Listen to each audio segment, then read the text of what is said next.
18 minute का रहा राष्ट्रपति द्रौपदी मुर्मू का पहला भाषण। 168 दिन बाद संक्रमण दर 7% के पार। राष्ट्रपति मुर्मू का पहला संबोधन। जटाजूट की नगरी काशी में उत्साह अपार।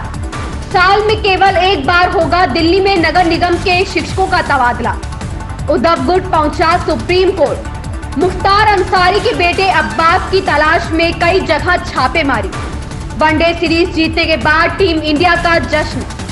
सलमान खान के बाद कटरीना विक्की को मिली जान से मारने की धमकी। डार्लिंग्स का ट्रेलर हुआ रिलीज।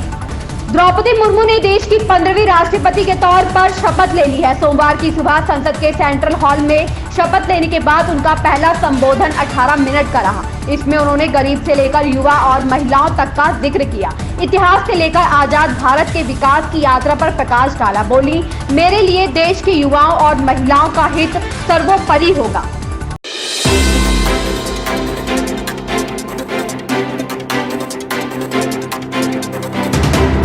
देश में कोरोना संक्रमण के मामलों में उतार चढ़ाव जारी है। केंद्रीय स्वास्थ्य मंत्रालय की रिपोर्ट के मुताबिक देश में आज 16,866 मामले सामने आए हैं। रिपोर्ट के मुताबिक देश में 168 दिनों बाद संक्रमण दर 7% के पार जा चुकी है। स्वास्थ्य मंत्रालय के मुताबिक दैनिक सकारात्मकता दर 7.3% दर्ज की गई है।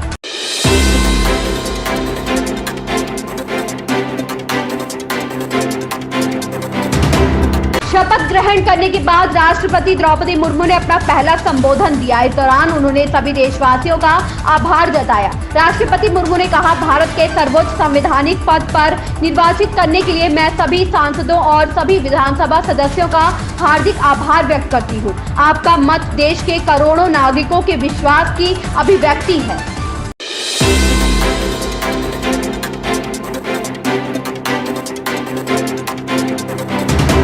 रिमझिम फुहारों के बीच सावन के दूसरे सोमवार पर जटाजूट, भूत भावन, राजराजेश्वर, काशी पुराधीप्ति की नगरी में अपार उत्साह है। बाबा विश्वनाथ के जलाभिषेक दर्शन पूजन के लिए आधी रात से ही अनवरत कतार लगी है। बाबा विश्वनाथ के गर्भगृह से गंगा के तट तक बोल बम और हर हर महादेव के जयकारे गूंज रहे हैं। कांवरियों से हर कोना केसरिया नजर आ रहा है।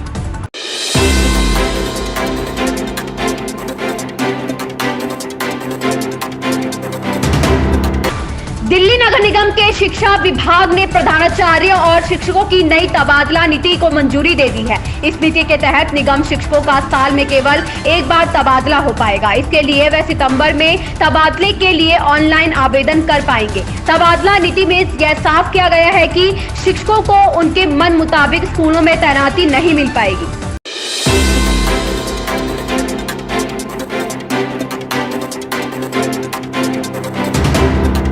शिवसेना पर अधिकारी की जंग को लेकर उद्धव गुट एक बार फिर से सुप्रीम कोर्ट पहुंच गया है। अब उद्धव ठाकरे गुट ने चुनाव आयोग की कार्यवाही पर रोक लगाने की मांग की है। दरअसल शिवसेना पर अधिकार को लेकर चुनाव आयोग ने दोनों गुटों को 8 अगस्त तक का समय दिया है। दोनों गुटों को अपना अपना दावा साबित करने को कहा गया है।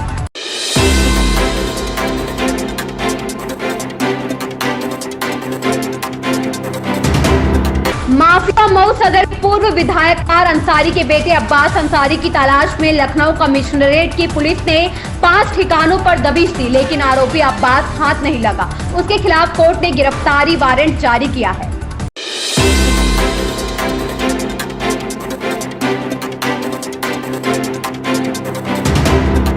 भारतीय टीम ने 3 मैचों की वनडे सीरीज के शुरुआती 2 मैच जीतकर अजेय बढ़त बना ली है। दूसरा मैच जीतने के साथ ही भारत ने सीरीज भी अपने नाम कर ली है और खिलाड़ियों ने खास अंदाज से इस जीत का जश्न मनाया।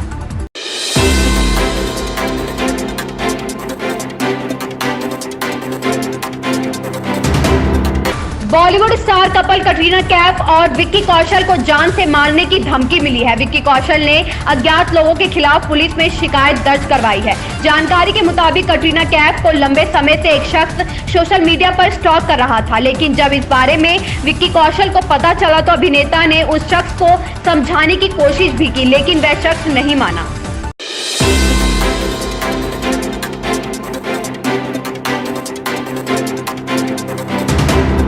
अभिनेत्री आलिया भट्ट के प्रोडक्शन हाउस की पहली फिल्म डार्लिंग्स का ट्रेलर रिलीज हो गया है। यह फिल्म 5 अगस्त को नेटफ्लिक्स पर रिलीज होगी। ट्रेलर में आलिया दमदार अंदाज में नजर आई है।